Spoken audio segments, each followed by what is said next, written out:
Salut à tous. Soyez les bienvenus dans ce live de ce soir. On va faire un live vite fait pour faire le point de la situation, aussi bien au Togo qu'au Bénin. Et donc, soyez tous les bienvenus, vous tous qui êtes déjà connectés. C'est un live qui n'a pas été annoncé, mais qui a été improvisé. C'était quand même de bonne loi de tenir ce live-là après cette journée pour continuer par parler à notre peuple. Et voilà, donc soyez les bienvenus. Et donc, il s'est ouvert aujourd'hui au Togo. Il y a eu des événements qui étaient prévus aujourd'hui au Togo. Donc, le sommet, le 9e congrès sur le panafricanisme organisé par Faure et ses amis, et l'appel à manifestation de M66. Et donc, le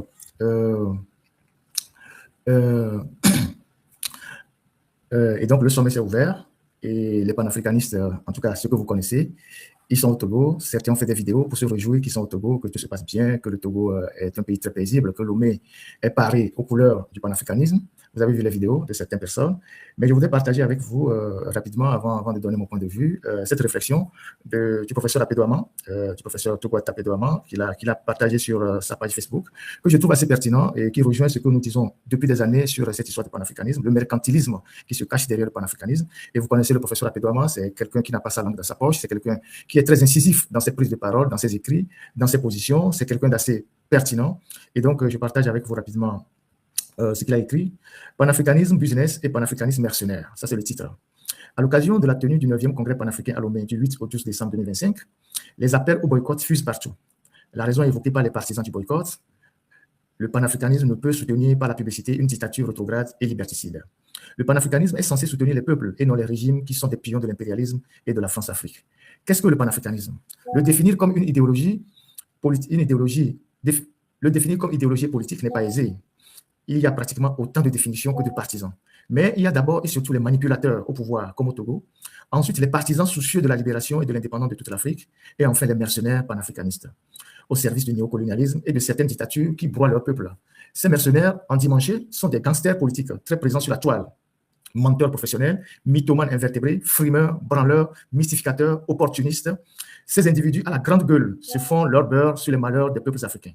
La naïveté et la nescience des foules contribuent à leur succès, parce qu'ils se font passer pour des grands intellectuels, ce qui ne sont pas, évidemment. Quand on constate la fausseté fréquente de leurs analyses, leur carence intellectuelle, leur insuffisance théorique, une conclusion s'impose quant à leur importance, du pipi de chat. Moi, j'ai choisi depuis des années de les zapper systématiquement sur les réseaux sociaux. Il est donc heureux que le congrès de Lomé attire l'attention de leur rouerie en les mettant à nu. Pour faire court, le panafricanisme, dont les premiers idéologues ont défini le concept au début du XXe siècle, est une idéologie politique dont l'objet est la libération du continent africain et des territoires de sa diaspora ultramarine du colonialisme et de l'impérialisme. L'unité africaine est l'outil qui doit œuvrer au développement et à la liberté des individus et des peuples. La promotion des cultures et des langues africaines est destinée à servir de racine dynamique à l'élan libérateur du progrès. Nous vivons à une époque de falsification de mensonges élevés en méthode de gouvernement, de communication et de manipulation des consciences. Les mots sont galvaudés et ne possèdent plus de signification précise. Les gouvernements et les réseaux sociaux cultivent l'amalgame et l'à peu près. Dès qu'ils sont pris en flagrant délit de mensonges, ils affirment la main sur le cœur, ne pas avoir été compris, en jouant sur le flou de leur vocabulaire. Comme par hasard, ce sont les régimes illégitimes les plus contestés aujourd'hui qui clament le plus fort leur catéchisme panafricaniste. C'est de la pure démagogie. Le panafricanisme se veut un facteur de liberté et de développement. N'a aucune crédibilité sous aucune dictature civile ou militaire, aucune démocratie bidon actuellement en Afrique où la politique se réduit à la répression avec son lot de prisonniers politiques et d'opinions d'exilés politiques, de violations massives des droits humains et une liberté de presse bâillonnée. Dans ces régimes autoritaires, le multipartisme est le cache-cesse maldorant du parti unique. Ces régimes ne peuvent être panafricanistes en brimant leur propre peuple. C'est une escroquerie politique. Car après l'échec des partis uniques, suite aux fausses indépendances, au régime militaire putiste et aux fausses démocraties et au comeback des militaires liberticides qui ont suivi la ruse des gouvernances médiocres et néocolonialistes, consiste à surfer sur le panafricanisme qui jouit d'une estime favorable au sein de l'opinion publique des pays africains. Les démagogues excluent totalement la pratique, c'est-à-dire le développement, en offrant le mythe au pauvre peuple africain en quête de libération et de développement économique. C'est à cause de l'échec économique que s'ouvrent les mâchoires du piège de la migration clandestine vers l'Occident, plus prospère en transformant la Méditerranée en cimetière marin pour une partie de la jeunesse africaine désespérée. On remplace le fer par le tir, faute de vision politique. L'impéritie de ces régimes les pousse à recruter des panafricanistes mercenaires. Vous vous zélez pour faire le maximum de bruit afin de voiler la vacuité de politique qui ne génère que la misère, l'injustice, l'impunité, la corruption et la mégalomanie de prétendus dieux de la terre. Les peuples, dans les périodes dangereuses de transition des sociétés en construction ou gravement en crise, adoptent souvent une attitude résignée d'attente de l'avènement de sauveurs capables de miracles. Or, dans la situation actuelle d'effondrement économique et social de la plupart des pays africains, ce sont les bourreaux qui portent le masque trompeur de sauveurs. Exactement. Belle ironie. Et des foules naïves se laissent prendre au piège de l'apparence. Le mythe du panafricanisme, phénomène purement verbal, est devenu une source de profit pour le panafricanisme business, des pieds nickelés, de véritables mercenaires du micro et de la plume. Ces brimbaudions politiques sans foi ni loi offrent leurs services aux plus offrants des gouvernements fascistes et autres groupes d'intérêts mafieux impérialistes. Pris la main dans le pot de confiture, certains de ces histrions ont dû avouer avoir reçu des centaines de millions de francs d'une puissance étrangère pour défendre une politique extra-africaine. Les contradictions ne les rebutent point, puisqu'ils sont tout à la fois des valets des réseaux néo-moscoutaires et des réseaux france-africains pourtant irréconciliables.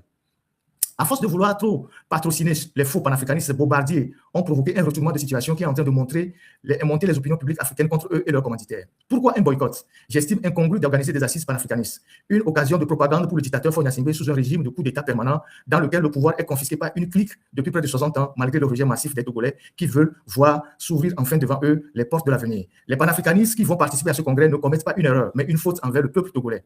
Aucun peuple, je dis bien aucun peuple, ne peut être sacrifié au profit d'une politique ou d'une idéologie. Qu'on se le dise. Apedo Ogwata Ama Ayayi. Alors, je viens de partager cette tribune du professeur Apedo Ama, que vous connaissez pour sa pertinence, sa hauteur d'esprit et ses analyses avec beaucoup de sagacité. Et cela rejoint ce que nous disons depuis des années, à savoir que cette idéologie qui était noble au départ est prise aujourd'hui en otage par des mercenaires, des gens qui veulent juste se faire de l'argent. Et à chaque fois qu'il y a un désordre, qu'on provoque un désordre quelque part, c'est un terrain fertile pour eux pour se faire de l'argent. Et c'est pour ça qu'ils sont là à faire de la propagande, à jouer aussi sur la naïveté des foules, à jouer sur la naïveté des populations. Et le professeur Apedo Ama le signale, la naïveté des gens, y compris même certains intellectuels, la naïveté de certaines personnes qui sont à mal de repères. Et visiblement, ça ne semble pas trop marcher dans certains pays parce que certains pays n'ont pas un taux d'analphabétisme le plus élevé. Le Togo, de par son histoire, même quand on se requiert aux statistiques, le Togo est l'un des pays depuis l'époque allemande où le taux d'alphabétisation est le plus élevé déjà dans la région. Le Bénin, pareil, avec le Bénin est qualifié de quartier latin depuis la nuit des temps. Et donc, ce sont des pays où les populations ne sont pas facilement, où les jeunes ne sont pas facilement manipulables, comme ailleurs. Je ne veux pas citer les autres pays où le taux d'analphabétisme est le plus élevé, où c'est pas, on manipule facilement les gens, on les pousse à faire des choses. Et donc, oui, la tribune, cette tribune sur la page Facebook de Togwata Apedo Ama, vous pouvez la trouver là-bas. C'est une tribune qui est très bien rédigée, très bien faite. Ça, c'est vraiment l'œuvre d'un professeur. Et puis, les mots sont bien choisis. Vous savez, quand vous aimez les belles, c'est pas, vous aimez la littérature, hein, voilà, vous ne pouvez qu'apprécier. Je le salue au passage. Voilà, et ce sont des gens qui nous donnent toujours l'envie de lire, l'envie d'apprendre et qui sont d'une hauteur pas possible. Donc, voilà, c'est ce qu'il dit. Et on a besoin de temps en temps de ces aînés-là qui viennent recadrer un peu, un tant soit peu le débat, hein, pour arrêter l'hémorragie. Et donc, je vous invite à lire cette tribune-là du professeur Apedo Ama qu'il a publiée ce matin en marge du sommet du congrès panafricain qui se tient à Lomé. Alors, je reviens rapidement sur cet événement et les manifestations, le mot d'ordre qui avait été donné aujourd'hui par nos amis du M66.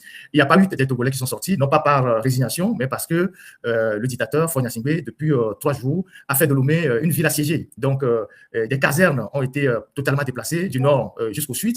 Plus d'1 millier de soldats ont été déversés à Lomé, plus les casernes qui sont à Lomé. Tous les coins stratégiques de la ville ont été assiégés par les militaires qui avaient des engins de guerre. Ce n'est pas seulement du matériel de répression, mais c'est comme si on était vraiment dans une guerre. Donc, tous les points stratégiques de la ville étaient pris d'assaut par les militaires depuis 2 ou 3 jours. Il y a ceux qui étaient en tenue, ceux qui sont en civil. Il y a des hélicoptères qui ont fait la ronde tous les jours, toute la journée, même la veille ou 2 jours avant. Il y a des drones qu'on a fait circuler un peu partout. Il y a un avion militaire même qui a fait la ronde de la capitale, donc avec des drones aux frontières, les frontières qui ont été fortifiées, comme si le pays était en guerre. Donc, en réalité, ce n'est pas... si Faure Gnassingbé a dû faire déplacer de Kara, de Témédia, des militaires pour venir faire le siège de la ville de Lomé, c'est qu'il avait peur de la réaction des Togolais et donc de ce mot d'ordre-là. Donc, toutes les casernes ont été vidées aujourd'hui. On a positionné les militaires. Il y avait plus de militaires dans les rues de Lomé aujourd'hui que de civils. Ça veut dire qu'en réalité, c'est de son côté qui avait la peur et c'est de son côté qui n'avait pas la sérénité. Et s'il était suffisamment serein, il aurait pu laisser les Togolais sortir dans la rue pour manifester. Et donc, ce constat montre quand même que c'est de son côté qu'il n'y a pas la sérénité et c'est un harcèlement qui a quand même ses résultats. Sinon, au nom de quoi il a fait déplacer toutes des casernes, totalement des casernes à Lomé. N'écoutez pas les mauvaises langues qui racontent tout et n'importe quoi, des gens qui ont des appréciations à 2 balles, qui ont un niveau de réflexion très, très, très, très bas, qui racontent tout et n'importe quoi sur la toile en disant oui, c'est rien passé, le peuple togolais n'est pas prêt de manifester. Mais quel peuple va affronter des militaires qui sont les mains nues, quel peuple les mains nues va affronter les militaires qui sont sortis avec des engins de guerre? Là, le seul moyen pour le peuple, c'est de bouder. Un peuple intelligent, c'est un peuple qui réagit comme ça. Et Faure sait très bien que le peuple togolais est décidé. Le peuple togolais est organisé, il est décidé. C'est pour ça qu'il a investi toute la ville de militaires. Ça, c'est un indicateur que c'est Faure Gnassingbé qui a la pression et non le peuple. Et donc, n'écoutez pas des gens qui raisonnent comme des, je sais pas comment le dire, des demi-lettrés, qui n'ont aucune culture politique, qui n'ont aucune culture de combat et qui sont là juste pour voler au secours du dictateur. Parce que leur discours, c'est au profit du dictateur qu'ils le font. C'est au profit du dictateur qu'ils le font. Leur discours. Tous ceux qui vont se lever pour dire ah oui, c'est bien passé, alors que ces gens-là, ils voyaient des militaires partout dans la ville de Lomé. Ils voyaient des avions de guerre dans la ville de Lomé. Ils voyaient des hélicoptères voler dans la ville de Lomé. Ils voyaient des drones déployés dans la ville de Lomé. Est-ce que le Togo était en guerre pour qu'on déploie autant d'arsenal dans la ville de Lomé aujourd'hui, pour qu'on quadrille totalement la ville? C'est que quelque part, on redoutait quelque chose. Et donc, ça, c'est à l'actif de ceux qui ont dit voilà, il faut sortir. Maintenant, la décision revient au peuple. Maintenant, il y a des Togolais dont la spécialité, c'est toujours de dire oui, vous n'avez pas réussi. Mais si vous êtes capable, faites ce que les autres n'arrivent pas à faire. Si vous avez la solution, si vous êtes capable, mais faites ce que les autres n'arrivent pas à faire. Si vous avez la solution, si vous êtes capable de faire mieux que les autres, mais faites-le. Faites-le. Si vous êtes capable de donner des mots d'ordre en direction de Lomé pour que Faure mobilise des casernes pour encercler la ville de Lomé, mais dites ça, on va voir, on va constater. C'est tout ce qu'il faut leur dire. C'est tout ce qu'il faut leur dire. Donc, voilà. Donc, il n'y a pas lieu de se décourager ou de raconter quoi que ce soit. Vous avez vu tout ce que le régime a déployé pour bannir les comptes de ceux qui appellent au mot d'ordre, ceux qui ont relayé les mots d'ordre. Depuis 3 semaines, les comptes TikTok, Facebook, de tous ceux qui sensibilisaient à la mobilisation, ces comptes ont été sautés par des spécialistes que le régime a payés. Donc, ça, c'était la guerre numérique. Et puis ensuite, il y a la guerre. Il y a, je ne sais pas comment dire ça, il y a l'armada de guerre que Faure a déployée aujourd'hui. Et j'ai toujours l'habitude de vous dire que le seul moyen aujourd'hui pour Faure Gnassingbé de tenir le pouvoir, c'est l'armée. Et d'ailleurs, ça a été toujours le seul moyen qu'il a depuis des années. C'est l'armée. En tout cas, la portion de l'armée qui est avec lui, c'est le seul moyen qu'il a. Donc, le seul moyen que le peuple aussi a aujourd'hui de défier Faure Gnassingbé, c'est le harcèlement permanent. Si après, il y a quelqu'un qui a une autre solution, plus que le harcèlement permanent, que la personne applique la solution. On ne va pas rester là les bras croisés en contemplant Faure Gnassingbé, en train de mettre les prisonniers, de garder les gens en prison, d'arrêter les gens, de réprimer les gens, et de croiser les bras, de regarder, d'observer comme un clown dans une foire. Non. Le seul moyen, c'est de mettre la pression sur les dictateurs. Et même une pression pacifique, des mots d'ordre, ça, ils ont des effets. Maintenant, si quelqu'un a une solution de Zoro et qu'il peut apparaître comme ça pour régler le problème, on va tous l'applaudir, on va le soulever, on va le magnifier. Si quelqu'un a une solution de Zorro, c'est-à-dire, vous avez suivi le film Zorro, quelqu'un qui apparaît comme ça, il a une solution magique, il vient dégager fort, tout le monde va l'applaudir. Mais en attendant qu'on ne trouve cette solution, le seul moyen qu'il y a aujourd'hui, c'est de lui mettre la pression, c'est de le faire harceler, c'est de le harceler, c'est de le mettre en difficulté. Et en le mettant en difficulté, ils sont les militaires. Vous pensez que les militaires, quand on ramène de Karala, c'est de gaieté de cœur qu'ils viennent rester sous la pluie aujourd'hui toute la journée. Il a plu à Lomé de mettre les militaires sous la pluie, mais les militaires aussi sont tendus, ils sont sous tension. Donc tout ça, ça le met de plus en plus en insécurité. Ça le met de plus en plus en insécurité. Après, si quelqu'un a une solution magique qui peut écourter la souffrance des Togolais, que la personne applique la solution, qu'on passe très vite.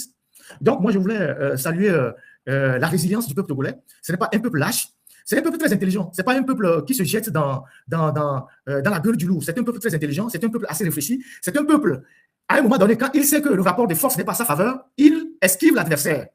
Quand il sait que le rapport de force n'est pas à sa faveur, il contourne l'adversaire. C'est ça l'intelligence du peuple togolais. C'est ça l'intelligence du peuple togolais. Faure n'aurait pas mis tous ses militaires dans la rue depuis 3 jours que les Togolais seraient sortis nombreux aujourd'hui dans les rues. Mais comme il a sorti les engins de guerre pour tuer, le peuple a compris que si nous y allons les mains nues, il va faire des victimes. Donc le peuple a joué le jeu de l'intelligence. Ça, c'est aussi une méthode de guerre assez intelligente. Donc nous n'avons pas d'autre choix que de continuer par sensibiliser les Togolais, de les conscientiser, de les mobiliser et de troubler le sommeil de celui qui nous dérange. Parce que si on ne trouble pas le sommeil de Faure, mais lui, il va retrouver la force et il va nous écraser. Il faut troubler son sommeil jusqu'au jour où il comprend que il ne peut pas continuer par garder les gens en prison, il ne peut pas continuer par arrêter les gens sans qu'on ne lui oppose au moins un minimum de résistance. Maintenant, les experts en révolution, qui ont toutes les théories, qui sont les experts, mais ils ont le terrain pour agir. Allez agir sur le terrain, libérez-nous. Mais si vous n'avez pas la solution, essayez, évitez de vous attaquer aux autres. De vous attaquer aux autres, d'être des donneurs de leçons, de dire que oui, c'est vous qui avez la solution. Vous avez la solution, vous faites quoi? Si vous avez la solution, descendez et réglez le problème. Donc, à ces gens-là, parfois, il faut leur dire quelques vérités, parce qu'il y en a certains qui exagèrent un peu. Vous êtes un expert en révolution, vous avez la solution, descendez sur le terrain, réglez le problème et on va tous être libérés. C'est tout. Voilà ce que moi j'ai à dire. Donc, courage au peuple togolais et courage aussi à tous ceux qui ont travaillé à la mobilisation, tous ceux qui ont perdu des journées entières pour sensibiliser, mobiliser les Togolais. Ce ne sont pas des efforts qui sont faits, c'est des efforts qui sont énormes, qu'il faut continuer par faire. Et aujourd'hui, c'est sur les épaules, les frêles épaules de ces Togolais-là que se repose l'espoir. Donc, il ne faut pas écouter les sirènes malveillants, les relais de la dictature sur la toile et les gens qui sèment la confusion alors qu'ils sont au service du dictateur. Il faut rester focus sur la mobilisation pour qu'on puisse continuer par travailler autant que nous sommes. Et un jour, forcément, on y arrivera. C'est le plus important. Donc, voilà ce que j'ai voulu partager avec vous. Certainement que les autres feront des lives pour tirer le bilan. Moi, c'est ce que je pense, en toute sincérité, c'est ce que je vous dis. Et ne perdez pas le temps pour répondre, je ne sais pas à qui ou à des farfelus, tout ça. Ne perdez pas du tout le temps. Quand vous n'avez pas la même appréhension, les mêmes niveaux de raisonnement que des gens, ignorez-les, continuez sur vos objectifs. Le plus important, c'est que le peuple n'est pas idiot, le peuple n'est pas bête, le peuple, il comprend. Et je tiens à rappeler que les Togolais sont des gens assez intelligents.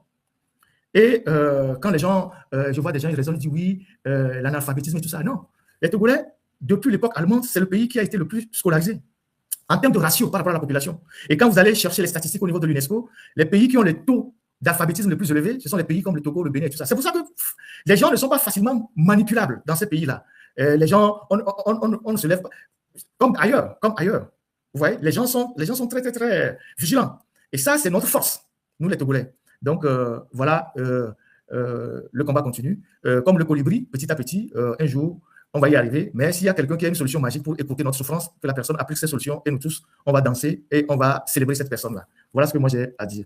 Alors, on va partir du Togo pour aller au Bénin.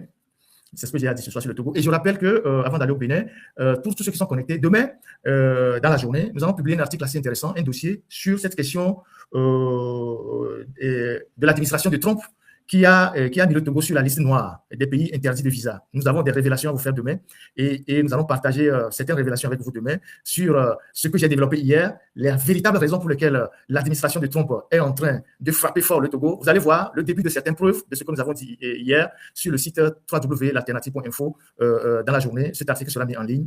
C'est un article qu'on va relire tout à l'heure avec toute l'équipe de la rédaction et demain matin, dans la journée ou dans la journée, cet article sera mis en ligne et vous allez voir ce que les gens ont fait comme magouille et qui coûte aujourd'hui à tous les Togolais.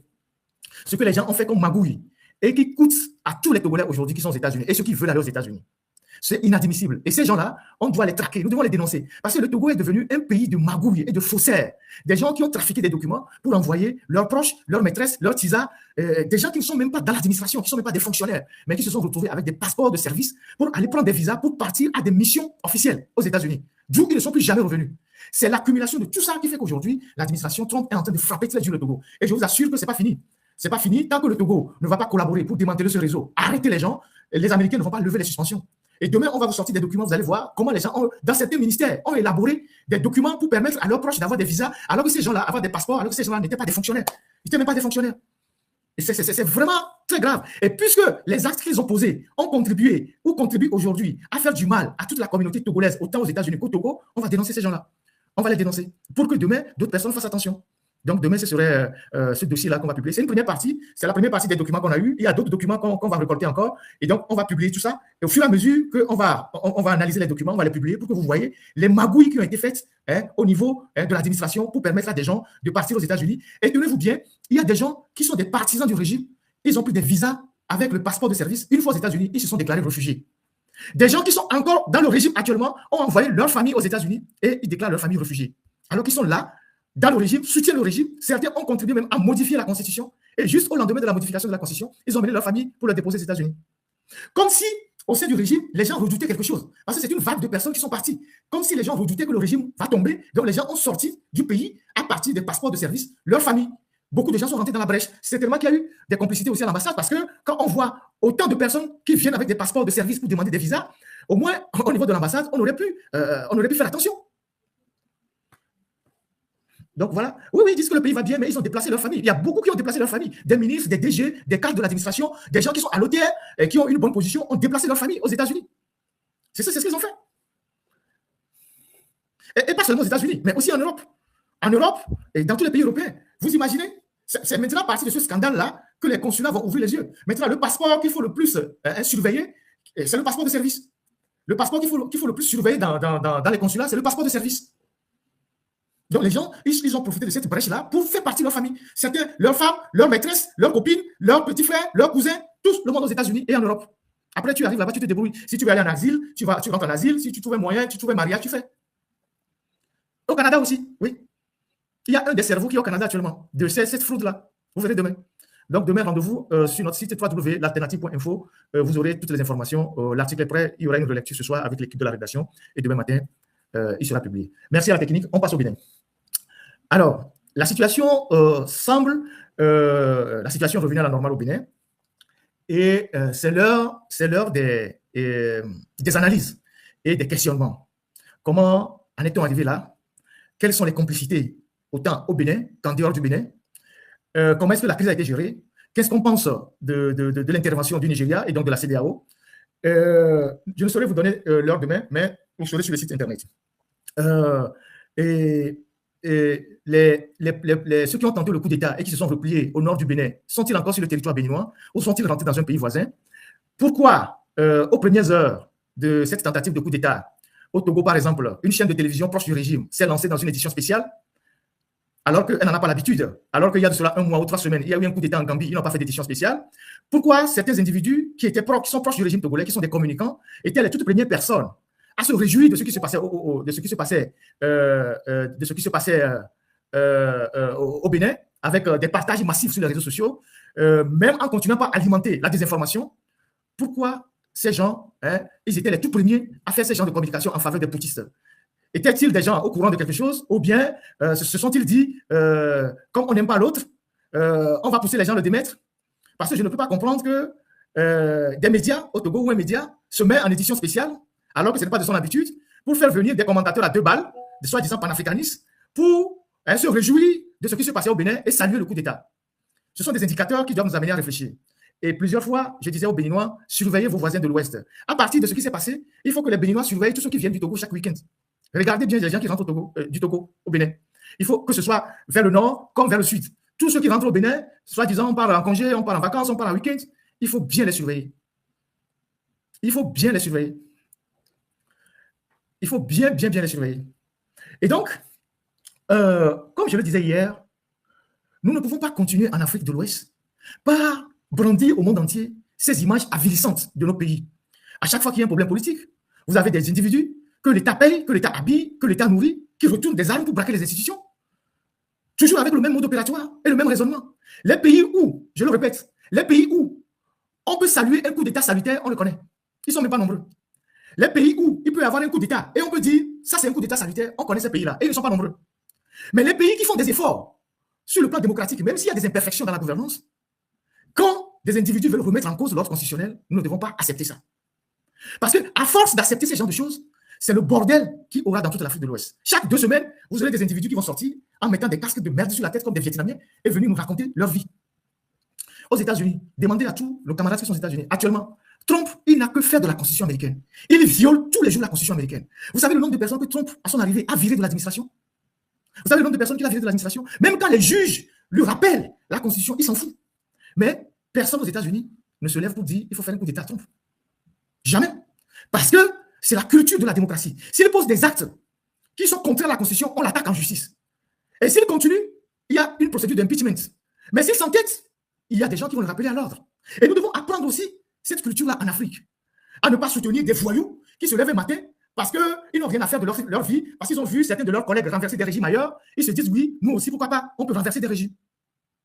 Je vais vous passer la vidéo de ces gars-là qui sont des comédiens, je ne sais pas comment dire ça, des pieds nickelés. Et avant que la technique nous passe la vidéo, comme je le disais hier, il n'y a rien, absolument rien, qui puisse justifier aujourd'hui un coup d'État au Bénin.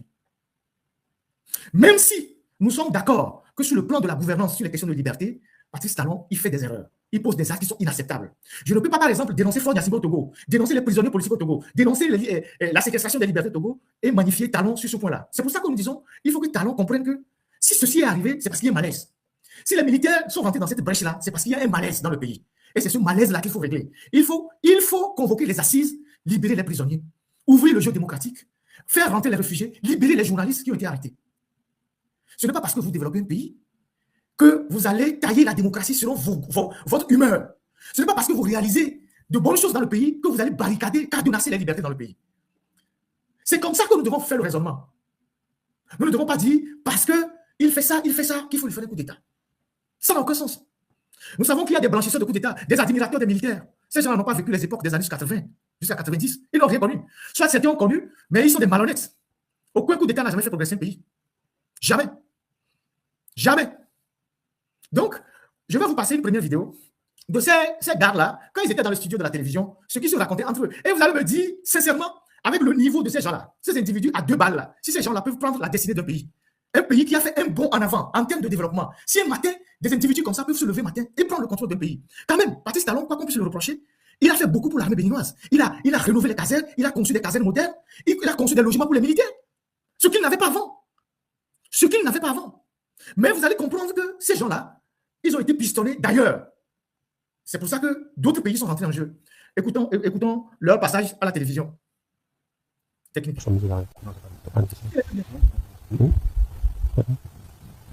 Non, pas vite fait. Et les gars, quelqu'un le suit. Il doit le suivre. Il n'est pas avec nous. Il faut suivre-les. Suivez-les, les gars. Si vous le suivez pas, ils vont nous échapper. C'est bon. Il y a quelque part. Mettez ça si vous voulez. En même temps, il n'y a pas pour. Venez en même temps, venez. Dès que c'est bon, donnez le top. Mettez ça si vous voulez. Venez.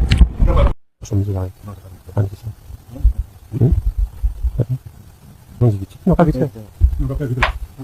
Et les gars, quelqu'un le suit. Il doit le suivre. Il n'est pas avec nous. Il faut suivre-les. Suivez-les, les gars. Si vous le suivez pas, ils vont nous échapper. Suivez-les. C'est bon. Il y a quelque part. Mettez ça si vous voulez. En même temps, il n'y a pas pour. Venez en même temps, venez. Dès que c'est bon, donnez le top. Mettez ça si vous voulez. Venez.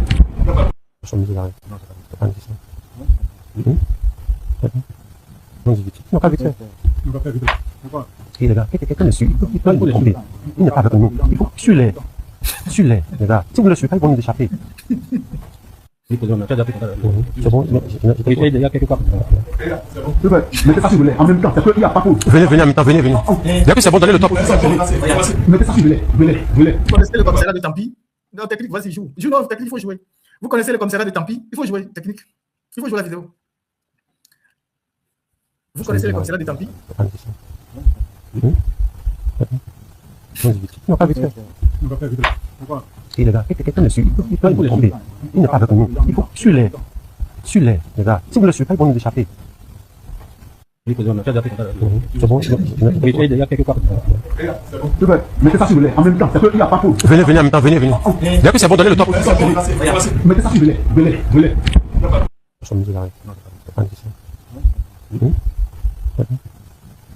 Non, pas vite fait. Et les gars, quelqu'un le suit. Il doit le suivre. Il n'est pas avec nous. Il faut suivre-les. Suivez-les, les gars. Si vous le suivez pas, ils vont nous échapper. Ok. C'est bon. Il y a quelque part. Mettez ça si vous voulez. En même temps, il n'y a pas pour. Venez en même temps, venez. Dès que c'est bon, donnez le top. Mettez ça si vous voulez. Venez. Le verbe suivre. Vous voyez, en toute honnêteté, c'est des gens comme ça qui ne sont même pas capables de lire correctement leur propre déclaration, de conjuguer un verbe, de conjuguer une phrase, sujet, verbe, complément. C'est des gens comme ça qui veulent prendre la destinée de tout un pays. Et il y a des gens qui veulent supporter ça. Des individus comme ça qui sont partis chercher des casques de Vietnamiens et qui pensent que parce qu'ils ont un fusil, ils ont un fusil et quelques balles, ça leur suffit pour prendre un pouvoir dans un pays et remettre en cause des institutions que des gens ont passé des temps à installer. Vous imaginez dans quoi ce pays devait basculer? Des individus comme ça. Après, quand ils vont s'installer, ils vont aller chercher des civils, comme naturellement des intellectuels, pour venir leur servir de façade civile. Parce qu'il y a dans nos sociétés des politicards, des politiciens, des intellectuels qui n'ont jamais rien réussi et qui pensent que quand les militaires viennent, ils vont aller leur offrir leur service pour prendre des postes de ministre, de premier ministre et tout ça. C'est sur eux que les militaires comptent. Et ce sont ces gens-là qui cautionnent les coups d'État. Même des coups d'État qui n'ont pas de raison d'être. Ce sont ces intellectuels qui, parce qu'ils savent que sur un plan normal, ils ne peuvent jamais accéder à certains postes. Ils cherchent des raccourcis et quand des militaires mettent en mal des institutions, ils offrent à ces militaires leur service pour exister. Et donc, des gens comme ça, qui se sont mis sur télévision nationale et qui racontaient des conneries. Regardez comment ils étaient. Et ce sont des gens comme ça qui avaient déjà fait un programme qu'ils étaient devenus président du Bénin. Donc, président du Bénin, homme fort du Bénin, ils vont avoir de nouvelles voitures, de nouvelles villas, ils vont prendre de nouvelles femmes, ils vont mettre les bérets noirs, ils vont mettre les lunettes noires, et puis ils vont passer comme ça, tout le monde va les saluer. L'Afrique ne peut pas continuer à offrir ces images avilissantes au monde. On ne se lève pas en Afrique. Et on apprend qu'un Africain a inventé le surnom antipaludisme. On ne se lève pas un matin, on apprend qu'on a inventé une voiture, je ne sais pas, électrique, qu'on a inventée, je ne sais pas, et on a fait telle découverte scientifique. On se lève chaque matin en Afrique, c'est le coup d'État. Le monde est en train d'évoluer. Chaque matin, quand on se lève en Afrique, c'est les histoires de coup d'État. On ne se lève pas un matin et on apprend que oui, dans tel pays, on a progressé. On a conçu une nouvelle université, on a fait des recherches, on lutte contre le cancer, on lutte contre le paludisme, on a trouvé tel vaccin. En Chine, l'armée participe. L'armée en Chine, hein, qui est une référence pour les pays africains. En Chine, l'armée a des laboratoires scientifiques et biologiques. En Corée du Nord, l'armée a des laboratoires scientifiques et biologiques, même des laboratoires aérospatiaux. Le génie militaire dans les pays sont en train de construire des routes, des ponts, sont en train de construire des salles de classe, des universités. En Afrique, les militaires, au lieu d'aller combattre pour la sécurité, ils viennent, ils prennent les fusils. Et vous voulez qu'on applaudisse ces gens-là? Dans les pays aujourd'hui, les militaires sont des spécialistes en recherche. Ils font des recherches scientifiques, ils font des recherches aérospatiales, ils font des recherches dans les laboratoires, ils sont des génies civils, ils construisent des bâtiments, ils construisent des ponts, ils construisent des routes. En Afrique, dans certains pays africains, vous allez voir des individus comme ça qui arrivent sur des télévisions et pour des Français, suis-les. Et il va nous échapper, suis-les. Ils parlent. Et puis c'est quel soldat qui parle comme ça? Et il semble que c'est des officiers, ils parlent comme des femmes, comme moi qui ne suis pas soldat, ils parlent comme moi. Je te dis, suis-les là. C'est ces militaires qui parlent comme ça. Et vous voulez que ce soit des individus comme ça, quelqu'un le dit à Bongo Soja, qui vont prendre la destinée d'un pays. Et vous allez voir les dégâts qu'ils ont fait. Vous allez voir les dégâts qu'ils ont fait et vous allez me dire, vous allez me demander si c'est normal ce qu'ils ont fait. Avant d'attaquer le pays, ils ont fait des attaques simultanées à plusieurs niveaux. Ils ont d'abord attaqué les domiciles de plusieurs de leurs chefs, que ce soit à Bomekalavi, dans d'autres quartiers de Cotonou. Ils ont attaqué la télévision, ils ont attaqué le domicile du président. Et vous allez voir que le directeur de cabinet militaire de Patrice Talon, ils ont tué sa femme. Si la technique peut montrer les images, ils ont tué sa femme, ils ont raflé toute la maison. La femme est morte, sa fille est dans un état critique. Il faut que la technique nous montre l'image de cette femme-là.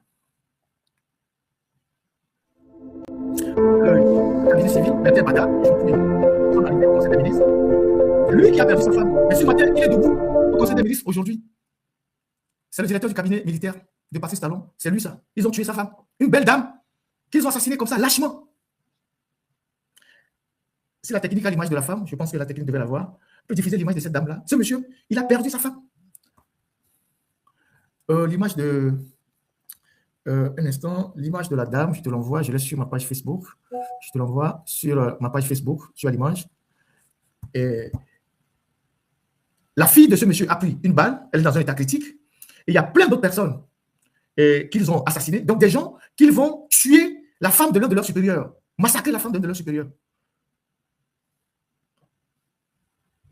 Et les gens veulent qu'on se lève. S'il y avait même une raison objective qui justifiait leur action de prononciamiento, on pourrait comprendre. Je le disais tantôt, les pays où on peut applaudir un coup d'État, même avec un peu de réserve, on les connaît. Les pays où on peut applaudir un coup d'État, où on peut saluer un coup d'État, on les connaît. Mais les pays qui font des efforts sur le plan plus ou moins démocratique, même s'il y a des difficultés, ce sont des pays à encourager. Ce ne sont pas des pays où il faut remettre. Il faut revenir en arrière. Depuis la conférence nationale, ça fait 35 ans que les Béninois ont tourné la page au coup d'État. Le dernier coup d'État au Bénin, je pense, c'est les années 72, au temps de Kérékou. Donc, les apprentis sorciers, les catéchistes des coups d'État, quand ils se lèvent le matin, ils voient sur les médias s'il n'y a pas un coup d'État quelque part parce que la tête de quelqu'un ne leur plaît pas. On n'avait pas besoin de ça au Bénin. À 4 mois de la fin du mandat de quelqu'un.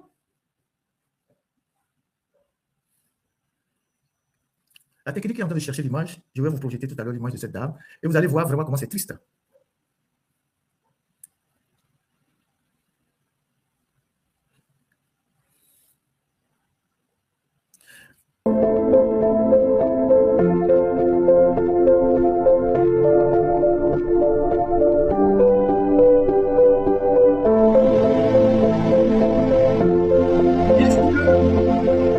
En Afrique, par rapport à notre propre histoire, à ce que nous avons vécu en Afrique, il faut qu'à un moment donné, dans certaines constitutions en Afrique, on puisse instaurer la peine de mort pour ceux qui remettent en cause les institutions démocratiquement élues. Je répète, les institutions démocratiquement élues. Tu es militaire, tu es payé pour défendre la patrie, pour protéger les citoyens. Les populations votent pour choisir un chef d'État. Tu prends les armes pour remettre en cause l'ordre établi, il faut qu'on t'applique la peine de mort et qu'on saisisse tes biens. C'est le seul moyen pour mettre ces gens-là dans les rangs. Sinon, aucun de nos pays ne sera demain à l'abri de ces bêtises-là. Même ceux qui disent demain, nous allons changer. Demain, vous allez changer, vous ne savez pas ce que les gens vont faire. Vous ne pouvez pas encourager les gens à faire des choses comme ça. Il faut mettre dans les constitutions la peine de mort pour tout militaire qui fait un coup d'État et renverse des institutions démocratiquement élues. Je répète, des institutions démocratiquement élues. Ce n'est pas normal. Nous avons, c'est le temps pour les Africains de passer à autre chose. Vous savez ce que ça coûte à un pays, des coups d'État? Voilà la dame qu'ils ont tuée, cette très belle dame.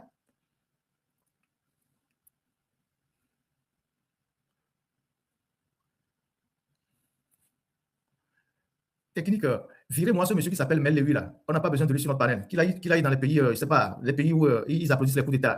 Il a mis un drapeau ivoirien et puis un drapeau israélien. Virez-le de TikTok. On n'a pas besoin de ces gens-là sur nos plateformes. Je parle à la technique. Virez-le, qu'il sorte ici. Voilà la dame qu'ils ont assassinée.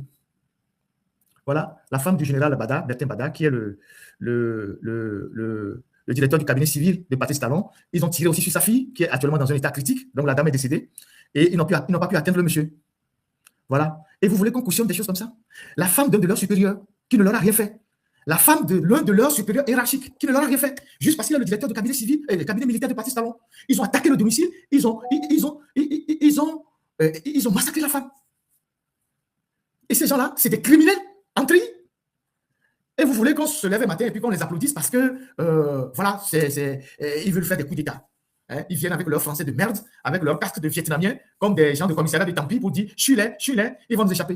Et c'est déjà comme ça qu'ils veulent conduire le pays. Vous imaginez ce que le Bénin aurait pu être aujourd'hui si ces gens avaient le pouvoir? Tous les indices économiques vont être dégradés pour le Bénin. Les investisseurs vont être bloqués. Les banques vont dégrader le Bénin. On n'a pas besoin de ça. Voilà. Donc, aujourd'hui, Patrice Talon a réuni son gouvernement pour montrer que le calme est revenu. Si la technique peut montrer les images du président qui a reçu la hiérarchie militaire, les ministres, pour montrer que le calme est revenu. Les poutistes, certains se sont repliés vers le nord. Il semble qu'ils ont libéré leur patron, qu'ils ont pris en otage vers Tchaourou. Tchaourou, c'est dans la zone de Yaïboni. Et le lieutenant-colonel qui a piloté ce coup d'État-là, son frère est le responsable du parti, les démocrates de Yaïboni, qui s'appelle Alassane Tigri. Donc, vous voyez les connexions, vous voyez le puzzle. Et depuis, la classe politique béninoise est en train de réagir. Il y a un seul parti ou un responsable qui n'a pas encore réagi. Et donc, on verra bien ce que les informations qui vont sortir les jours à venir nous diront par rapport à ce putsch déjoué. Et je voudrais argumenter l'intervention du Nigeria et la réaction de la CEDEAO. Il a été dit que le Nigeria est intervenu par son aviation à la demande du président Talon. Et le président Tinubu a fait un tweet pour dire que le Nigeria est intervenu pour remettre de l'ordre. Et c'est ce Nigeria que nous avons toujours voulu. Parce que si le Nigeria jouait son rôle de puissance au niveau de la CEDEAO, il y a certaines choses qui ne se seraient pas passées sur notre sous-région, dans notre sous-région. Si le Nigeria avait décidé de jouer son rôle de puissance de la région, il y a longtemps que certaines choses ne se seraient pas passées dans cette région-là. C'est parce que le Nigeria s'est retrouvé dans des contradictions que les choses se sont dégradées. Moi, j'étais en Gambie. J'étais en Gambie quand Yaya Jammeh faisait son petit malin et ne voulait pas partir, il y a 10 ans de cela. Et c'est les troupes du Nigeria et du Sénégal qui ont été dépêchées en Gambie et qui ont poussé Yaya Jammeh à quitter le pouvoir. Et jusqu'à ce jour, ce sont les troupes sénégalaises et les troupes du Nigeria qui continuent de protéger le président Adama Barrow en Gambie. J'étais avec les troupes du Nigeria, devant le palais présidentiel en Gambie. J'ai cette photo-là, plusieurs photos. J'étais devant le palais présidentiel, avec les troupes du Nigeria, avec les chars. Et donc, le Nigeria, qui est la première puissance en Afrique, à un moment donné, ne jouait plus véritablement son rôle. Ce qui a fait que la CEDEAO s'est affaiblie. Elle s'est affaiblie aussi par ses contradictions. La CEDEAO s'est affaiblie par ses contradictions. Les chefs d'État du Nigeria n'ont pas eu le courage de dire la vérité à certains chefs d'État, comme celui du Togo, celui après du Sénégal, ou même Alassane Ouattara. Ils n'ont pas eu le courage pendant les sommets de dire vous ne pouvez pas modifier les constitutions, ça va affaiblir notre institution régionale. Donc, la CEDEAO, depuis 2005, a fait des bêtises au Togo, a fait des conneries au Togo, ce qui a donné des ailes aux autres et a discrédité l'institution. Et depuis fort longtemps, le lobbying, les démarches, les appels que faisait la société civile ouest-africaine, les partis politiques, les ONG envers la CEDEAO, c'est que la CEDEAO puisse appliquer de façon ferme le protocole additionnel de la bonne gouvernance et de la démocratie. On a plusieurs associations en Afrique de l'Ouest qui sont allées à Abuja pour plaider et interpeller les autorités nigérianes. Parce que la CEDEAO malgré le fait qu'elle est une institution qui a plus ou moins des carences, qui a mal géré certaines crises, en Afrique, c'est l'une des institutions les plus avancées. C'est factuel, qu'on le veuille ou pas. Elle a ses faiblesses, elle a mal géré certaines crises, comme au Togo, comme peut-être en Guinée-Bissau, comme je ne sais dans quel pays. Elle n'a pas été capable, parce que le mode de fonctionnement fait qu'elle est devenue un instrument au service des présidents. Elle est devenue un instrument, ce sont les présidents qui ont le dernier mot. Il faut la réformer pour que les chefs d'État ne soient pas ceux qui ont les derniers mots au niveau de la CEDEAO. Donc, elle a ses faiblesses, mais c'est aussi une institution qui a marqué énormément d'avancées. En Afrique, je parle de l'Afrique. Quand vous prenez la CEMAC, je ne sais pas si c'est la CEMAC ou la CEAC, en Afrique centrale, État comateux, il ne faut même pas de réunion. Quand vous prenez la CEMAC en Afrique centrale, il ne faut même pas de réunion. On ne sait même pas que ça existe. Si vous prenez l'organisation qui est en Afrique de l'Est, pratiquement mort. Quand vous prenez l'organisation en Afrique du Sud, pratiquement mort. Quand vous prenez l'Union du Maghreb arabe, elle n'existe pratiquement même plus. Mais la CEDEAO est au moins la seule institution qui fait régulièrement des réunions, qui change de président, qui a une banque, qui a de grands projets, qui permet aux citoyens de circuler dans les pays en prenant même l'avion avec la carte d'identité. Ça, ce sont des éléments factuels qu'il faut accepter, qu'il faut apprécier. Au moins sur les autres régions, elle est en avance sur les autres régions. Elle a une banque qui fonctionne normalement, qui fait des prêts aux entreprises. La BIDC, c'est la banque de la CEDEAO. Elle a des interconnexions d'électricité entre pays. Elle a des projets d'autoroutes. Donc, quoi qu'on dise, c'est une institution qui marque quand même des points, mais qui fonctionne très mal. Et c'est cette réforme-là qu'il faut faire pour permettre à la société civile d'avoir plus de poids dans la CEDEAO. Alors, lorsque la CEDEAO publie ce communiqué, que la technique va me passer, il y a la SADC, il y a la CEMAC, il y a la CEAC, je pense, non, la SADC, la CEMAC, l'Union du Maghreb arabe, toutes ces institutions sont comateuses. Mais la CEDEAO, quoi qu'on dise, de temps en temps, elle se réunit, elle prend des décisions, ses banques fonctionnent normalement, elle a de grands projets, mais elle gère très mal les crises politiques. Et ce sont les crises politiques qui l'ont totalement discrédité. Il y a la Cour de justice de la CEDEAO. La Cour de justice de la CEDEAO qui fonctionne normalement, même s'il y a des soupçons de corruption là-bas, des juges, mais quand les citoyens sont dépassés dans leur pays, ils saisissent la Cour de justice de la CEDEAO. Et aujourd'hui, les Togolais ont saisi, plusieurs Togolais ont saisi la Cour de justice de la CEDEAO qui a rendu des arrêts, qui a dédommagé des gens. Ça, ce sont des éléments factuels qu'il faut saluer. Après, la CEDEAO gère très mal les crises politiques parce que c'est là-bas où il y a les enjeux pour les chefs d'État.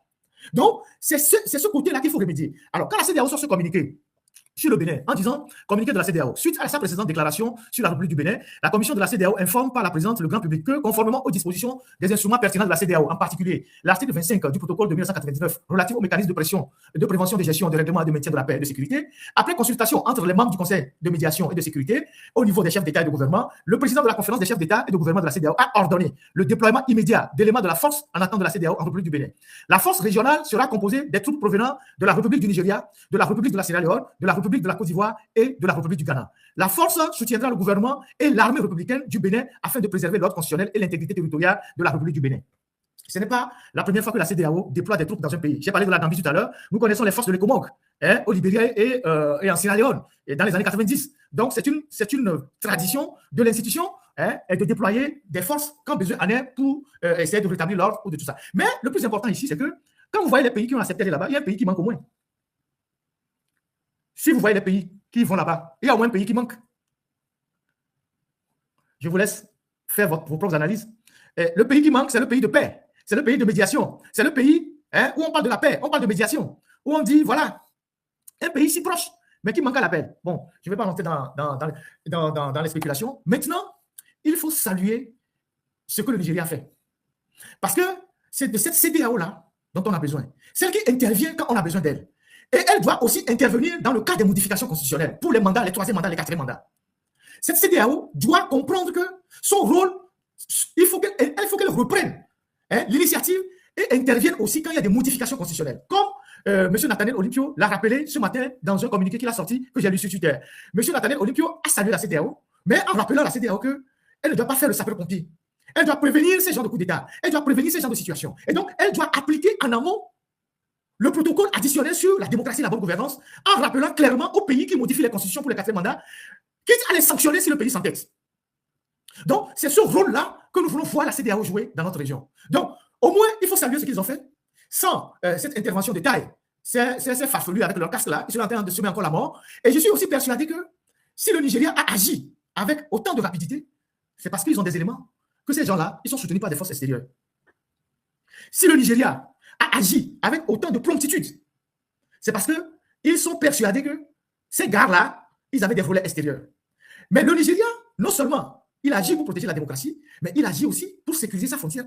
ouest. N'oubliez pas que le Nigeria, au nord, avec le Niger, c'était plus ou moins compliqué. Entre-temps, à la frontière du Cameroun, ils ont des problèmes. Ils ont Boko Haram aussi de l'autre côté. Le Nigeria ne va pas se permettre de fragiliser sa frontière ouest avec le Bénin. Donc, c'est un enjeu de sécurité régionale. Parce que les gens font des analyses parcellaires sans voir l'enjeu de sécurité régionale. Donc, c'est ça. C'est un enjeu de sécurité, même aux frontières du Nigeria. Ils sont déjà très fragiles de l'autre côté. Ils sont fragiles aussi, je ne sais pas où. Et aujourd'hui, ils ne peuvent pas se permettre ça. Celui qui dit que c'est la France qui est derrière le Nigeria. Vous voyez la France partout. Quand on fait des bêtises et quand on vous rappelle à l'ordre, vous êtes là, c'est la France partout, la France partout. Vous voyez la France partout, que c'est la France qui est derrière le Nigeria. Pourquoi pas les États-Unis? Pourquoi pas l'Angleterre? Le Nigeria a besoin de la France pour rappeler que non, vous ne devez pas faire ça. Vous êtes toujours là, vous êtes aveuglés parce qu'on a mis des choses dans vos têtes et vous ne comprenez absolument rien. Allez servir vos discours à la con ailleurs. Si tu es une fois allé au Nigeria, tu sais ce qu'on appelle le Nigeria. Même si le Nigeria a des difficultés, vous ne savez pas ce que c'est que le Nigeria. Vous connaissez le Nigeria? Vous connaissez le Nigeria? Vous connaissez le Nigeria? Vous blaguez. Ce n'est pas parce qu'ils ont des difficultés internes. Les Nigérians, quand ils doivent agir, ils agissent. Ils sont aussi comme les Ghanéens. C'est les deux mamelles en réalité de la CEDEAO quand il faut agir militairement. Et ça, c'est depuis la nuit des temps. Et c'est eux qui ont les capacités aussi pour agir. Au lieu de regarder des conneries partout, on vous a tellement endoctriné que vous ne comprenez rien. Donc, voilà ce qui s'est passé. Et donc, ce rôle du Nigeria est à saluer. Et le Nigeria doit retrouver son rôle de puissance dans la CEDEAO. Pour que des individus comme les Faure Gnassingbé, qui sont en train de semer la zizanie partout, puissent être contenus dans leur pagaille. Le Nigeria doit reprendre son rôle de premier plan au sein de la CEDEAO. Avant, quand le Nigeria était Nigeria, personne n'osait faire du bruit. Personne n'osait faire du bruit. Et donc, c'est ce rôle-là qu'il faut pour que le Nigeria joue, suivi du Ghana, de la Côte d'Ivoire éventuellement, et d'autres pays.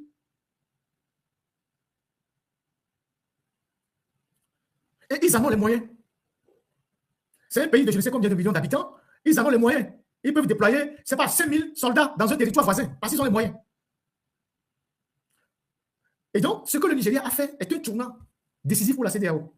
Et nous devons saluer ça et demander à ce que cela soit étendu aux modifications constitutionnelles. Tu fais 2 mandats, tu ne veux pas partir, tu veux modifier la Constitution, il faut qu'on te rappelle à l'ordre. Tu ne veux pas, on te dégage. Voilà le plaidoyer que la société civile, les organisations doivent faire aujourd'hui vers le Nigeria et les pays qui sont favorables à ces genres d'action pour qu'on puisse consolider d'abord la démocratie dans certains pays et on puisse l'étendre dans d'autres pays où il y a des difficultés aujourd'hui. C'est ce qu'il nous faut.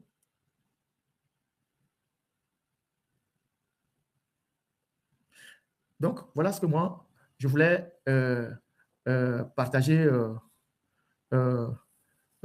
Celui qui dit pourquoi le Nigeria, on parle du Nigeria, ce n'est pas le Nigeria qui a sacrifié le Togo pour un siège des Nations Unies. Si tu me suis dans mes lives, ça fait longtemps que j'ai parlé, c'est moi d'ailleurs qui ai sorti cette information, ce n'est pas toi qui l'as sorti.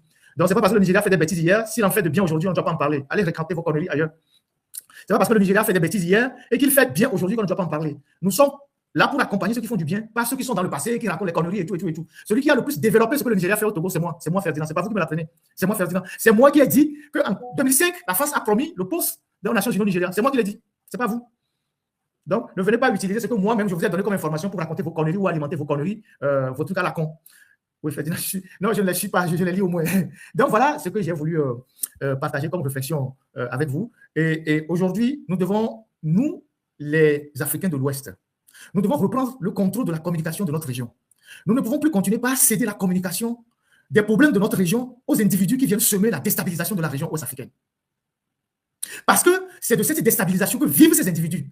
C'est ce terreau de déstabilisation qui sert de gagner-pain pour ces individus. Donc, nous qui sommes plus ou moins les leaders d'opinion, nous devons reprendre la communication pour la région. Ce qui est juste, on le dit. Ce qui est de la manipulation, on le relève. Nous ne pouvons pas accepter que des individus qui viennent d'une autre région viennent semer la zizanie en Afrique de l'Ouest. Et vous savez de qui je parle. Ces gens-là, leur objectif, c'est de déstabiliser tous les pays en Afrique de l'Ouest et de faire leur business. Et c'est ce que le professeur Apidouama rappelle. Tous ces gens qui se sont drapés des manteaux du panafricanisme et qui viennent supporter les coups d'État, insulter les, je ne sais pas quoi, alimenter le désordre en Afrique de l'Ouest, alors que leur région est tranquille. Dans leur région, ils ont des chefs d'État qui ont 96 ans et qui font encore des fraudes électorales. Dans leur région, ils ont des présidents qui ont 96 ans et qui font encore des fraudes électorales en tuant des opposants. Ils ne réagissent pas. Mais ils viennent en Afrique de l'Ouest surfer sur la vague des jeunes naïfs ou des analphabètes pour semer la zizanie en Afrique de l'Ouest, en introduisant des réseaux qui leur payent de l'argent. Nous devons retrouver la communication de notre région. C'est très important. Je l'avais dit une fois, les gens m'ont insulté, je me suis tué. Vous savez, le temps, c'est le temps qui règle les problèmes, qui clarifie les débats. Aujourd'hui, le temps est en train de clarifier les débats. Aujourd'hui, on n'a plus besoin de dire aux gens, ces gens-là, c'est des fémans. Ces gens-là, c'est des escrocs. Ces gens-là, c'est des gens qui profitent des malheurs des peuples pour s'enrichir. Pourquoi les gens supportaient le coup d'État au Bénin? Parce que ça va être un nouveau territoire pour eux pour prendre de l'argent. Ils vont offrir leur service à ces militaires. Ils vont aller là-bas, ils vont s'inviter là-bas pour aller saluer les militaires, pour leur dire oui, nous sommes là, nous allons faire venir des puissances, donnez-nous de l'argent. C'est ce qu'ils vont faire. Donc, ils ont trouvé au Bénin un nouveau territoire pour vendre leurs illusions. C'est pour ça qu'ils se sont précipités ou qu'ils saluent ça. C'est pour faire leur business. Donc, nous ne pouvons pas accepter qu'en Afrique de l'Ouest, il y ait ces gens d'individus qui se promènent pour semer la zizanie dans certains pays et en même temps soutenir d'autres dictateurs. Pendant qu'ils cautionnent le coup d'État au Bénin, ils supportent Faure Gnassingbé qui fait 60 ans au pouvoir. Ce sont des individus qui n'ont pas de conviction. Ils sont juste guidés par leur ventre. Ce sont des partisans de Donald Laurent Fologo. Vous savez ce qu'on appelle le fologolisme? Le fologolisme, c'est Donald Laurent Fologo qui était un grand homme politique, un homme politique ivoirien, au temps de Fou-Boigny. Il dit, je sèche mes habits là où il y a le soleil. Lui, il est avec tout le monde. Et il n'est avec personne. Il est là où il y a l'argent. Il est là où il y a l'argent. C'est lui qui a théorisé ça. Je sèche mes habits là où il y a le soleil. Donc, nous ne pouvons pas faire ça. Parce que les gens qui meurent, les jeunes qui meurent, même les militaires qui meurent dans les coups d'État, ce sont nos frères africains de l'Ouest. Ce ne sont pas des gens qui viennent des pays de ces gens-là. Vous savez ce qu'un coup d'État coûte à une armée? Je vous ai dit ça la dernière fois. Le coup d'État, c'est l'armée d'abord qui en est la première victime. Et le Togo est un exemple. Quand Eyadema a pris le pouvoir en 1967, il a éliminé un à un tous les officiers qui l'ont aidé à prendre le pouvoir. Il les a éliminés un à un. Même ceux qui naïvement l'ont accompagné. Donc, quand un militaire prend le pouvoir, la première des choses, c'est de massacrer ses collègues d'armes, ceux qui ne sont pas de son bord. Après, de soupçonner tous ceux qui sont autour de lui et de les commencer par les éliminer un à un. C'est ça l'armée, les coups d'État dans l'armée. Parce qu'un coup d'État suppose qu'il y a une faction de l'armée qui a pris le dessus sur une autre faction. Et donc, c'est l'armée qui est la première victime. Donc, nous ne pouvons pas tolérer des choses qui contribuent à la mort de nos propres frères. Et ce sont les étrangers qui viennent en Afrique de l'Ouest qui encouragent des choses comme ça. Ce n'est pas normal. Il faut qu'on les dénonce. Quelque chose qu'ils vont dire de nous, c'est chez nous. L'Afrique de l'Ouest, c'est chez nous. Ce n'est pas chez eux. C'est chez nous. S'il n'y avait pas de problème chez eux, on aurait pu comprendre. Si chez eux, c'est un paradis, on aurait pu comprendre. Si leur région est une région exemplaire, on aurait pu comprendre. Pourquoi ils laissent leurs problèmes et ils s'acharnent sur notre région? C'est parce que cela répond à un agenda. Cela répond à un agenda caché. Ces gens-là, ce sont des gens qui sont des intrus. C'est des gens qui répondent à un agenda caché. Et c'est nous qui allons payer le prix. Eux, ils vont repartir dans leur région. Donc, il faut qu'on soit vraiment vigilant. Donc, moi, pour ce qui s'est passé au Bénin, c'est ma position. Patrice Talon n'est pas un homme exemplaire. Patrice Talon n'est pas un homme exempt de reproches. Il a fait de bonnes choses au Bénin. Il a fait des choses qui sont moins bonnes. Et c'est sur les choses qui sont moins bonnes qu'il faut le recadrer, qu'il faut l'interpeller. Mais cela ne mérite pas un coup d'État. Les pays où on peut faire un coup d'État et on va applaudir, on les connaît. Je suis journaliste, je ne vais pas en citer. Les pays où, si on fait un coup d'État demain, on peut applaudir les yeux fermés, on les connaît. Ils ne sont pas d'ailleurs nombreux. Peut-être à peine deux. Les pays où, si on fait un coup d'État demain, on peut applaudir là, on les connaît. Donc, ceux qui font déjà des efforts, même s'il y a une imperfection de leur institution, c'est des gens qu'il faut encourager. Ce n'est pas des gens qu'il faut renverser et remettre les pendules à l'heure. Non. C'est les apprentis sorciers qui veulent ce genre de désordre pour aller vendre aller vendre leurs illusions. C'est ça. Donc, voilà, moi je termine le live de ce soir en rappelant à Patrice Talon, encore une fois, j'ai lu tout à l'heure l'interview de Maître Konaté, ancien ministre de la Justice du Mali, qui est très présent sur Twitter, qui est aussi d'une très grande réflexion, qu'il a accordé à la Deutsche Welle. Et je me réjouis qu'on a pratiquement les mêmes analyses. Que le Bénin a fait énormément de progrès, mais si cet événement a eu lieu, il y a forcément un malaise. Et le malaise, c'est sur la gouvernance démocratique. Et comme le maître Konaté l'a dit, Patrice Talon doit tirer les leçons de ce qui s'est passé en ouvrant le jeu démocratique, en libérant les prisonniers, en amnistiant tous ceux qui sont en exil pour qu'ils rentrent au pays et en quittant le pouvoir la tête très haute, pas la grande porte. Parce que s'il s'entête à ne pas tirer les leçons de ce qui s'est passé, ça peut rattraper son successeur. Ça peut être, le verre est déjà dans le fruit. Il faut, dès le moment, extirper le verre du fruit. Donc, il faut tirer les leçons de ce malaise-là qui a amené ces militaires à vouloir le renverser. Personne ne sera heureux de le voir demain sur le chemin de l'exil, après tout ce qu'il a fait pour le Bénin, y compris pour les militaires. Personne ne serait content de voir Patrice Talon quitter le Bénin demain et partir en exil, alors que tout le monde le félicite pour avoir travaillé. Et donc, pour cela, il faut qu'il tire les leçons de ce qui s'est passé en pardonnant à son ami à Javon, en le ramenant au pays, en libérant les prisonniers politiques, en libérant les journalistes qu'il a arrêtés, en ouvrant le jeu démocratique. Puisqu'il a un bilan, Il faut laisser tous les candidats compétir au Bénin pour que les Béninois choisissent celui qu'ils estiment être le meilleur à gouverner le pays. Mais si tu cadenasses le pays parce que tu as développé le pays, tu sèmes les germes d'une déflagration. C'est la seule chose qu'on peut dire à Patrice Talon. Et s'il écoute les gens, s'il écoute tous ceux qui lui disent la même chose, tous ceux qui font des analyses pertinentes et qui acceptent d'annuler toutes les dernières réformes qu'il a eu à faire, avant de partir, il partira par la grande porte. Il a fait les 10 ans, il a été salué, il faut qu'il passe par la grande porte. Voilà ce que moi j'ai à dire, mais on n'a pas besoin d'un coup d'État au Bénin. Peut-être ailleurs. Suivez mon regard, mais pas au Bénin. Voilà. Donc, voilà ce que moi j'ai à partager avec vous ce soir. Et j'espère que nous garderons la même détermination, le même enthousiasme, les mêmes lucidités d'analyse. Parce que nous sommes dans une période de confusion totale, où les illettrés, les gens qui ont raté même les matières élémentaires à l'école sont devenus les plus grands donneurs de leçons en politique. Ils sont devenus ceux qui conduisent la foule. C'est ça qui est dangereux. Nous sommes dans une période de confusion, où l'élite a cessé de jouer son rôle, où l'élite a contribué à semer la confusion, et les apprentis sorciers sont rentrés dans la brèche en train de manipuler les foules. C'est ça la réalité. Tout le monde s'est improvisé grand analyste, super analyste, politicien, politiste, grand intellectuel. C'est ce que Abidouama dénonce. Ils vont chercher des bouts de phrases sur Google ou sur Internet et ils en font des analyses. Ils n'ont aucune profondeur historique, aucune pertinence dans leur démarche. Et c'est eux qui veulent entraîner les foules.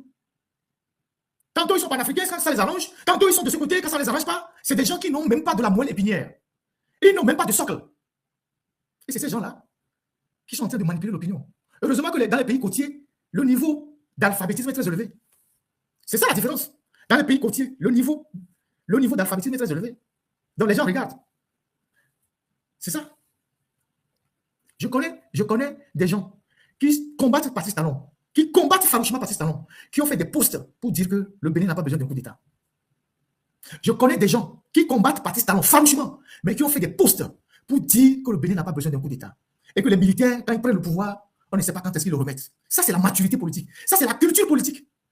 C'est ça. En Guinée, je l'ai dit dimanche, je le répète pour finir ce live. En Guinée, quand Alpha Condé a été renversé, lui aussi avec ses bêtises, Cellou Dalein Diallo, qui naturellement est un adversaire farouche d'Alpha Condé, au lieu de prendre de la hauteur et de faire une analyse décomplexée de la situation, il s'est empressé d'embrasser les militaires et de dire que le coup d'État contre Alpha Condé était un mal nécessaire. Il y a un écrivain qu'on appelle Thierno Monenembo, quand même d'une très grande notoriété. Il a pris des positions pour féliciter les militaires. Les militaires, une fois qu'ils se sont installés, ils ont neutralisé tous les opposants. Ils ont même rasé, Doumbouya a rasé la principale maison de Cellou Dalein Diallo. Aujourd'hui, Cellou Dalein Diallo ne peut plus rentrer en Guinée. Il traîne dans le monde. Son parti est totalement, presque à l'agonie. Et je suis convaincu que si on demande demain ou aujourd'hui à Cellou Dalein Diallo s'il peut encore supporter un coup d'État, il va réfléchir par deux fois. Donc, les gens, les civils, qui se réjouissent quand les militaires viennent faire leur zigoto parce qu'ils pensent qu'ils vont trouver un poste chez les militaires ne sont pas cons. Ils ne sont pas cons. Une fois qu'ils s'installent, ils liquident les civils. C'est ça la vérité. C'est ça la réalité. Cellou Dalein Diallo. Même aujourd'hui, l'écrivain Thierno Monenembo, il regrette. Il a écrit des trucs que j'ai lu sur sa page. Il regrette. Il regrette. Donc, il faut que nous ayons la tête sur les épaules. C'est ça la réalité. Voilà. Nous savons aujourd'hui, les vrais panafricanistes, qui ne font pas de bruit. Ceux qui font les vrais panafricanistes. Vous les voyez faire du bruit. Il y a eu un grand sommet sur le panafricanisme au Ghana, il y a 2 semaines. Il y a des Togolais qui sont allés là-bas. J'ai un grand frère qui est allé, il est parti de Londres, il est allé. J'ai tous les documents. Vous avez vu quelqu'un, un seul individu a fait du bruit autour de ce sommet. Et pourtant, ce sommet a fait venir beaucoup de gens de Haïti, de Cuba, de partout, des Américains, tout ça. Des gens d'une très grande renommée. Ils sont venus, ils ont fait leur conférence, ils ont débattu des thèmes point par point. Le président Ghanéen était là, de grands intellectuels étaient là. Après, ils sont rentrés chez eux. Il n'y a pas eu de bruit. On n'a rien entendu. Ça, c'est les vrais panafricanistes. Ils n'ont pas besoin de faire de la publicité. C'est ce que le professeur Apedom a dit. Les vrais panafricanistes n'ont pas besoin de faire de la publicité. Ils développent leurs idées, ils persuadent les gens, ils avancent. Ce sont les petits businessmen, les commerçants, qui sont allés coudre les abaras de panafricanisme et qui se promènent en Afrique pour mélanger la jeunesse. Ce sont ces gens-là qu'il faut démasquer. Parce que ce sont des tueurs à gages. Ce sont des blanchisseurs de coups d'État. Ce sont des gens qui sont à la recherche de quoi manger. Donc, c'est dans le désordre qu'eux, ils ont leur gagne. L'Ouest. Ils se la pas un coup d'État quelque part. C'est le principe.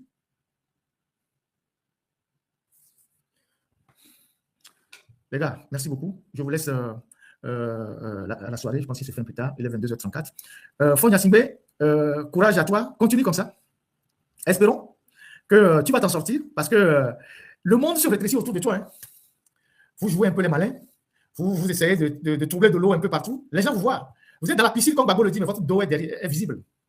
Et c'est le temps qui va jouer contre vous. Et c'est la géopolitique là qui va se retourner contre vous. Et ça ne va pas durer parce que de plus en plus de gens vous découvrent vos manœuvres, dans quoi vous êtes, ce que vous êtes capable de fomenter, de faire. Et ça, ces fous pas là, nous devons les saluer. Il faut continuer comme ça. Et c'est là où tu vas tomber dans le trou. Toi et tes amis là. Continue pas à semer la zizanie. Continue pas à semer la zizanie. Aujourd'hui, quand on dit qu'il y a des pays qui déploient des troupes au Bénin, le Togo qui est son voisin immédiat n'y va pas. Ça donne à réfléchir. Le Togo, le pays médiateur, n'est pas disponible à y aller. Les gens savent. Aujourd'hui, il y a l'investiture de Ouattara. Tu n'es pas allé. Pourquoi tu n'es pas allé? C'est pas parce que tu as le sommet panafricain. Ouattara t'a appelé. Ouattara dit que tu es son neveu. Ouattara dit que tu es son neveu. Et donc, c'est ton oncle. Pourquoi ton oncle a prêté serment aujourd'hui et c'est Bawara que tu as envoyé? Tous les chefs d'État sont venus. C'est Bawara que tu as envoyé. Tu sais pourquoi? Et je le sais aussi. Le cercle va se fermer sur toi petit à petit. Tu vas être en étoi. Voilà. Même la prestation de serment de ton oncle, Alassane Ouattara, tu n'es pas allé. Ce n'est pas parce que forcément tu avais le sommet. Non.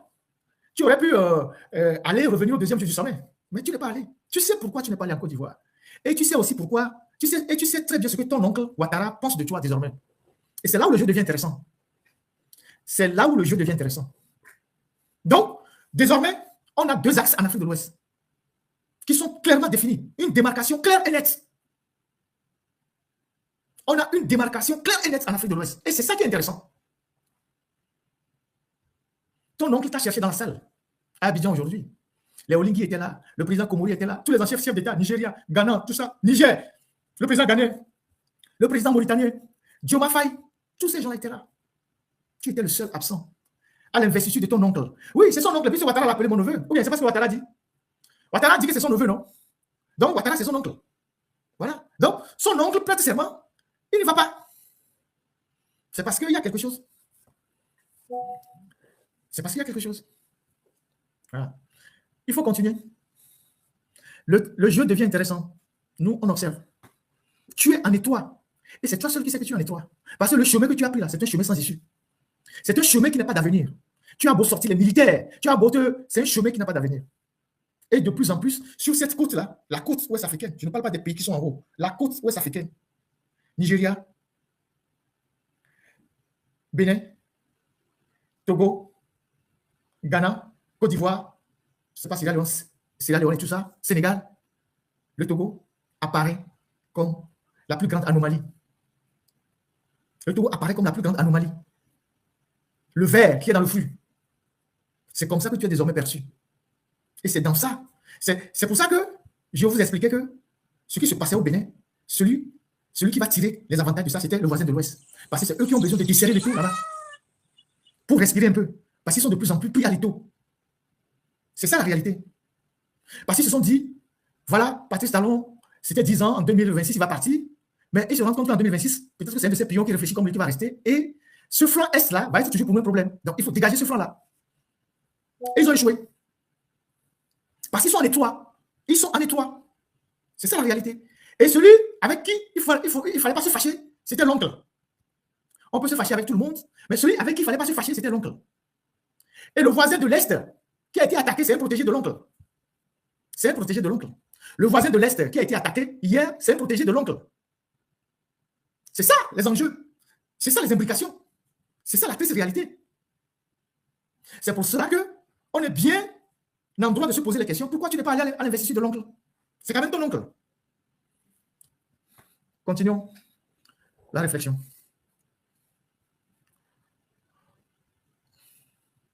Vous pensez que les gens ne vous voient pas? Vous pensez que les gens les plus futés ne font pas des analyses de l'évolution de la région et du positionnement des uns des autres et de ceux qui sont en difficulté?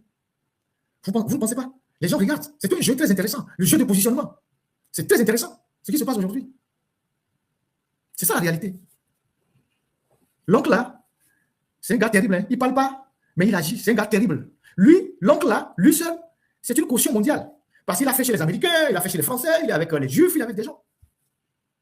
Il est d'un certain âge, mais il est un gage pour beaucoup d'intérêts par rapport à toi. Vous voulez jouer les Blaise Compaoré de la région, mais vous n'avez ni les moyens, ni la poitrine, ni la capacité. Vous voulez jouer les Blaise Compaoré de la région, vous n'avez ni la poitrine, ni les moyens, ni les capacités. Au lieu de t'asseoir pour développer ton pays, faire des routes, construire des hôpitaux, développer le pays, tu veux te mêler dans les histoires des autres pays parce que tu veux jouer Blaise Compaoré de la région. C'est un jeu qui va se refermer sur toi. Et tous ceux qui te supportent. Et ça ne va pas durer. J'espère que à l'Est là-bas, ce qui s'est passé à l'Est là-bas, nous n'avons rien à voir dedans. Si jamais il y a des éléments probants que nous avons quelque chose à voir dedans, vous allez voir ce qui va vous arriver. Vous allez voir. Allez. Bonsoir.